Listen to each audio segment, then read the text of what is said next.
एक बार की बात है। एक छोटे से शहर में गौरव नाम का एक युवक रहता था। वह बहुत ही आलसी था और अपने जरूरी कामों को हमेशा टालता रहता था, जिसके कारण वो अपनी पढ़ाई में अच्छा स्कोर नहीं कर पा रहा था। उसके परिवार वाले उससे हमेशा कहते थे, बेटा समय का मूल्य समझो। जो समय अभी तुम बर्बाद कर रहे हो वो कभी वापस नहीं आएगा। लेकिन वो हमेशा उनकी बातों को नजरअंदाज कर देता था। वह सोचता, अभी तो बहुत समय है, बाद में कर लूंगा। वह पढ़ाई करने के लिए शहर गया, लेकिन उसकी आदतें नहीं बदली। वह अपना पूरा दिन दोस्तों के साथ मस्ती करता और रील स्क्रॉल करता रहता।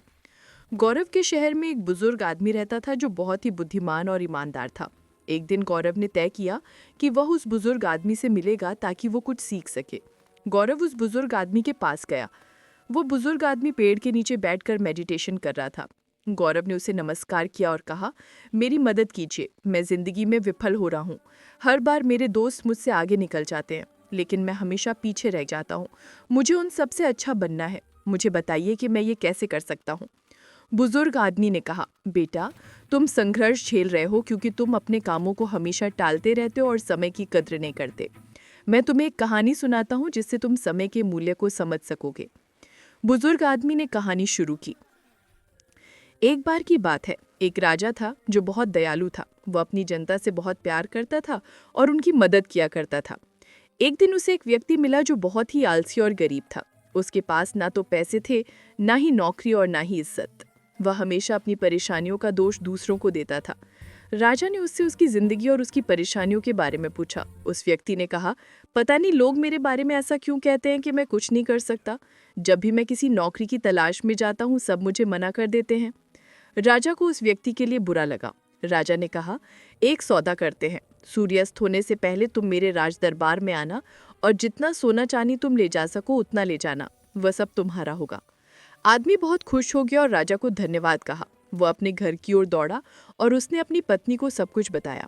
उस व्यक्ति की पत्नी भी बहुत खुश हुई और कहा, जाओ और जल्दी से सोना चांदी ले आओ।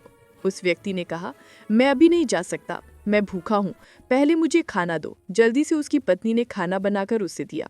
उस व्यक्ति ने खाना धीरे धीरे खाया। उसने सोचा, उसके पास तो बहुत समय है, खाना खाने के बाद खजाना लेने जाऊंगा।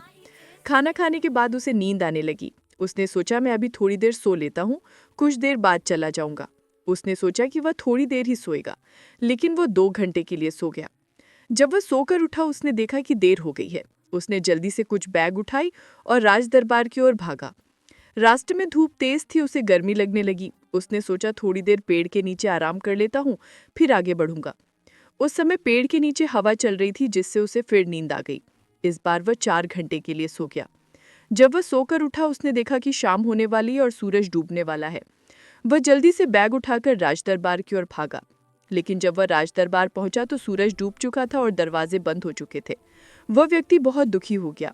उसने अमीर बनने का एक अच्छा मौका गंवा दिया क्योंकि उसने समय के मूल्य को नहीं समझा। उस बुजुर्ग आदमी ने कहानी को खत्म किया और गौरव की तरफ देखा। गौरव के पास कोई शब्द नहीं थे। उसे अपनी गलती का एहसास हुआ। गौरव ने उस बुजुर्ग व्यक्ति को धन्यवाद दिया और घर वापस लौट गया।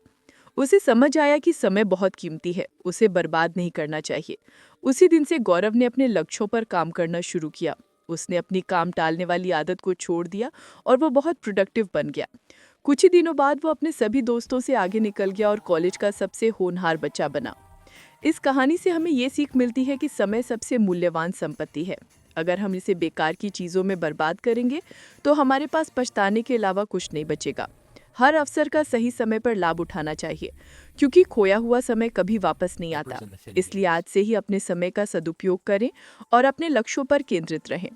दोस्तों, अगर आपको ये कहानी पसंद आई हो तो कृपया इसे लाइक करें और अपने दोस्तों के साथ शेयर करें।